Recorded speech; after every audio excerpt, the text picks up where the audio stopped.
Estamos aqui para mais um bate-papo do canal da Cat e hoje nós trouxemos o Rodrigo Custódio. O Rodrigo é empreendedor em tecnologia e participou do nascimento da Cat. Então a gente escolheu esse convidado especial para estar aqui hoje, conversando sobre as dificuldades de empreender no Brasil, os aprendizados que ele teve durante esse processo e como foi ir desenvolvendo tecnologias do zero. Então, Custódio, um prazer te ter aqui no nosso canal. Seja muito bem-vindo. Olá, Rebeca. Obrigado pelo convite. Obrigado, André. Estamos aqui também com o André, que é sócio e cofundador da Cat. Professor, obrigada por mais uma participação nas nossas conversas.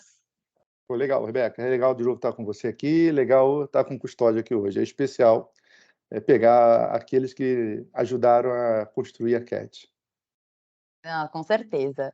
Então, para a gente começar a nossa conversa, Custódio, a gente sabe que empreender no Brasil não é uma tarefa fácil, né? E principalmente empreender em tecnologia é realmente um desafio.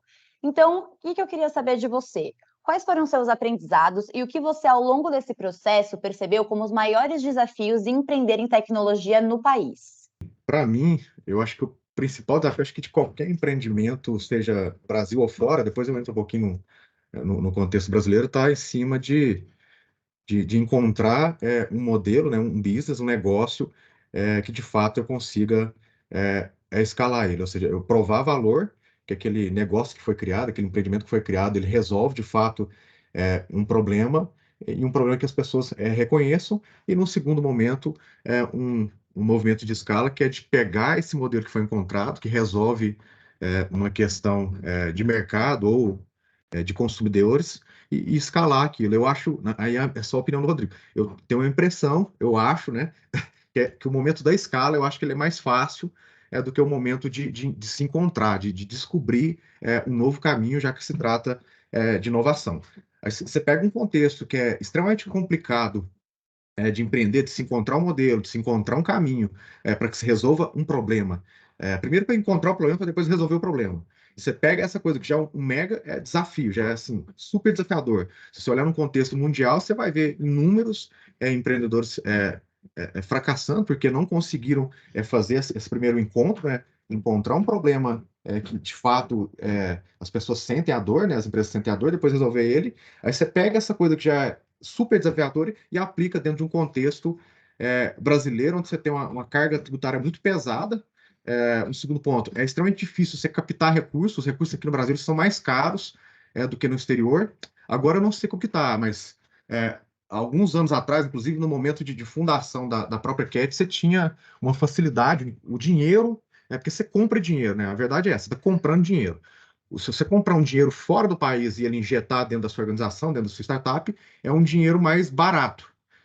Ou seja, eu tenho uma carga tributária menor, o retorno que se espera é diferente, e a hora que eu entro para o contexto brasileiro, os próprios empresários brasileiros, ou bancos, ou Capital Ventures, ou whatever, etc., aqui você já encontra um dinheiro mais caro do que em outros lugares do mundo. Então você já tem um primeiro problema aí, tem uma taxa alta, né? Hoje dá para se ver, né? Uma taxa muito alta de Selic, isso afeta em juros, então o dinheiro fica mais caro ainda, então o dinheiro que já era caro, ele fica mais caro ainda e muitas das vezes inviabiliza tudo. Acho que dá para perceber o mercado atual, né? Os grandes investidores tirando dinheiro das startups e colocando em outro tipo de investimento, ou seja, investimentos que já dão lucro ou coisas mais com menos risco, né? Porque se você pegar um dinheiro e injetar ele esperando um lucro futuro, isso é muito arriscado, porque o dinheiro está muito caro, ele pega esse recurso e coloca dentro de uma empresa que já tem um modelo que gera lucro agora e não amanhã. Então, isso é um fato que eu acho matador.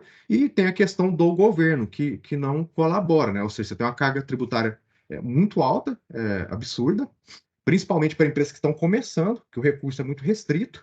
Então, para mim, os principais desafios estão na captação de recurso barato, né, e também na carga tributária, que tem uma influência imensa do governo dentro disso. E um terceiro ponto que eu colocaria, aí sim, talvez entra na parte de pessoas, né? A gente ter pessoas, né, profissionais com um nível de capacidade alto, um nível de estudo alto, de conhecimento alto, com experiência, para conseguir fazer esse caminho que a gente narrou, né? De encontrar o problema, encontrar uma solução, e num segundo momento, a hora que isso for achado, você conseguir liderar a organização para poder escalar essa solução, não só a nível Brasil, mas a nível mundial. A gente vê uma cultura brasileira, o cara cria uma empresa para atender a sua região, ele não cria uma empresa para atender o mundo, né? Então, você tem um problema aí também de mindset, aí envolve também pessoas. Então, eu vejo elencaria esses três problemas, que são grandes desafios que os empreendedores enfrentam no Brasil, para poder construir, criar uma empresa nova, uma startup.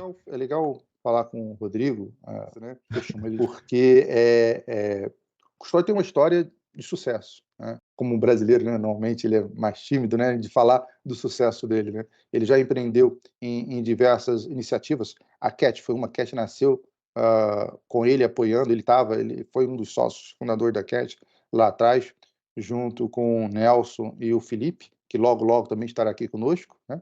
Mas aqui está a minha pergunta para você, Custódio. Tecnologia tem algumas vantagens, né? Quando você fala de desenvolvimento de software, né? Especificamente de desenvolvimento de software, como é que você está vendo, né? O desenvolvimento dos profissionais, né? De tecnologia, de desenvolvedores, né? Programadores, né?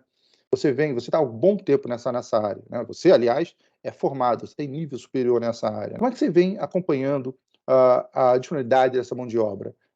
A qualidade, ela vem se mantendo, vem aumentando? Você vê que está um pouco em queda? Como é que você vê a qualidade desses profissionais, desenvolvedores no Brasil? Cara, uma pergunta interessante.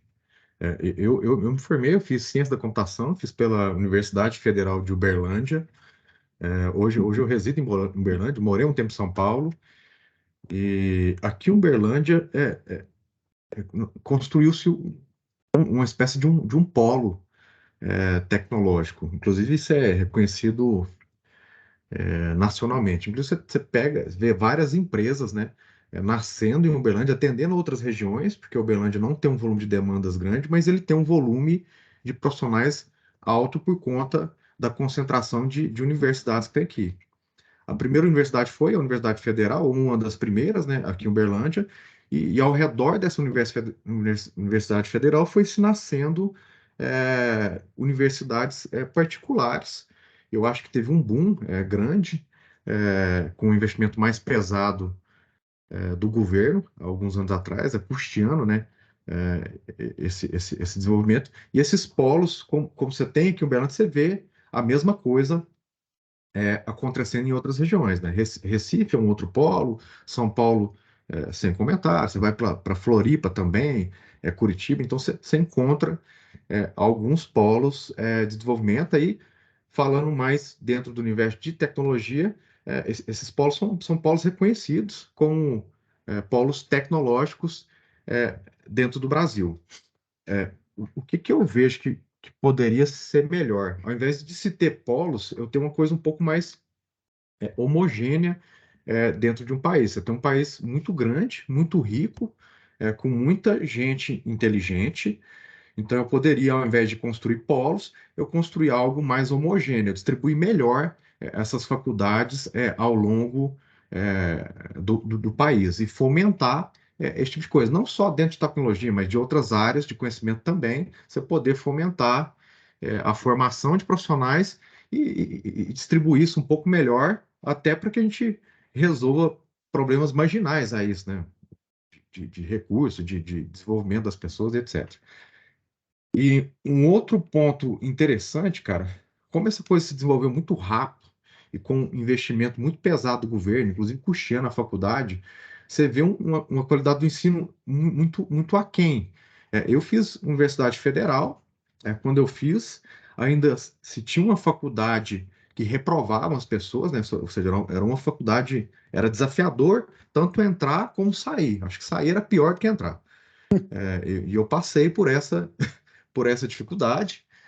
Então, você entra para uma faculdade, naquela época você tinha um desafio imenso, cara, de ter que construir uma relação com os professores, de ter disciplina, de ter que correr atrás, aprender. E para mim foi muito produtivo pegar essa época, foi onde eu aprendi a desenvolver essas habilidades que hoje me ajudam, por exemplo, a empreender. Como lá ninguém me dá nada, eu tenho que desbravar tudo, hoje é muito parecido. Então, eu vejo que poderia ter tido um desenvolvimento um pouco mais sustentável, um pouco talvez mais lento, mais horizontal, mas que tivesse um nível mais alto de qualidade, ou seja, ter algumas exigências para entrar e algumas exigências para sair. E esse modelo ele caiu um pouco a qualidade, ou caiu muita qualidade, principalmente dentro de faculdades particulares, mas isso também afetou faculdades públicas. A hora que eu vou lá para a UFO hoje, você já não tem a mesma pegada de formação e de ensino desses profissionais. Então, ele sai com um déficit no âmbito de conhecimento, fora o déficit que tem no âmbito de experiência, de pegar know-how de mercado, né, de saber como que o mercado se comporta, como que atuar com tecnologia ou pensar no mercado corporativo. Esse é um déficit imenso que tem, principalmente em faculdades públicas. A privada não tem tanto, porque ela tem um viés mais de mercado, a pública já tem um viés mais voltado para mestrado, para estudo, para pesquisa. Então, você tem essas questões que poderiam auxiliar na formação de novos profissionais e gerar um volume maior de bons profissionais. A hora que você olha para o universo de tecnologia, cara, você pega hoje pessoas que não possuem nenhum tipo de formação, muitos deles aprenderam sozinhos, cara, não teve nenhum mentor para poder instruir e orientar, e eles acabam drivando, indo para lugares estranhos, né? A hora que olha para dentro de um código, para quem conhece, ou para dentro de uma aplicação, você vê muito gap ali dentro de conhecimento. E você vê muito gap também de lideranças, arquitetos, e por aí vai, pela falta desse know-how e de conseguir reconhecer o quão valoroso o quão importante certas coisas dentro por exemplo, do universo de desenvolvimento de software. Eu iria para um caminho mais nesse sentido de formação e poder construir, formar, né, pessoas, profissionais capazes de levar as startups, os empreendimentos brasileiros, as aplicações brasileiras para um outro nível. Legal, bacana, Custódio. E então, depois de todos esses anos de experiência, com tudo isso que você contou para a gente, todos os projetos inovadores, né, incluindo a Cat, qual é a mensagem que você gostaria de deixar para os empreendedores em tecnologia, os empreendedores atuais e os futuros? Qual mensagem você deixaria? Um rapazinho fez uma pergunta muito parecida. Cara, onde que eu começo, cara? Onde que eu vou? Cara, eu acho que começa com conhecimento, eu acho que começa com estudo. Eu, particularmente, eu estudo todo dia, leio livros todo dia, estou sempre em contato com o que tem de inovação, revistas, blogs, etc. De preferência, coisas que têm referência no mercado, tipo Gartner, MIT e por aí vai. Então, eu acho que parte do conhecimento. E se você tem conhecimento, à medida que você vai tocando nos problemas, com esse conhecimento você consegue, talvez, construir soluções. E essas soluções que se constrói, isso aí acho que é empreendedorismo, né? Porque a hora que você encontra um problema, resolve aquele problema de forma elegante e que as pessoas consumam aquilo, gostem daquela solução, eu acho que você acabou de criar aí um empreendimento. Aí o segundo momento, na minha opinião, ela é um pouco mais fácil, porque depois que você resolve um problema e chama a atenção de quem tem recurso, naturalmente essas coisas vão chegar até você e a escala vai ser um pouco mais tranquila. Então, eu partiria do ponto de adquirir conhecimento, de estudar, de investir na própria carreira, tanto estudos de tecnologia quanto outros estudos. A gente vê coisas que são importantes e que às vezes são negligenciadas, por exemplo, vendas, inteligência emocional. Então, tem uma série de conhecimentos que eu acho que seria interessante as pessoas investirem e, a partir desse conhecimento, começar no dia a dia a encontrar problemas e resolver problemas. E, em algum momento, você acaba chamando a atenção, porque aquele problema é tão grande e são muitas pessoas que têm e está ali nascendo uma nova startup. Legal, eu acho que é esse momento que a gente está, né? O momento de entender qual é o equilíbrio entre as inovações, o que a gente precisa correr atrás de inovação e o que a gente precisa trazer, como inteligência emocional, capacidade de vendas, enfim. Muitíssimo obrigada pela sua disponibilidade.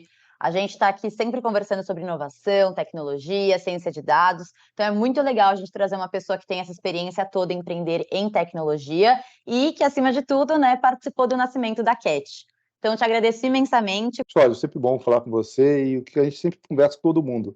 essa conversa vai continuar. Vai continuar nos comentários, né, aqui no nosso post, mas também vai continuar. Um dia nós vamos trazer você de volta aqui para continuar essa conversa. Então, legal. Fico mega feliz de ver o que a Cat se tornou, né? Eu vi o nascimento dela, estou vendo o que ela se tornou agora e vejo o potencial do que ela pode se tornar. Então, fico muito feliz de ter participado dessa história, ter tido assim, a mega oportunidade de ter relacionado aí com o André. Vira e mexe, eu lembro das madrugadas, discutindo soluções. Então, assim, muito obrigado pelo convite, que é interessante, acho que é rico as pessoas poderem colaborar e a gente também pegar outras visões diferentes. Na união dessa multiplicidade de visões, se constrói coisas poderosas, nascem novas ideias que podem ajudar aí o mundo a ser melhor.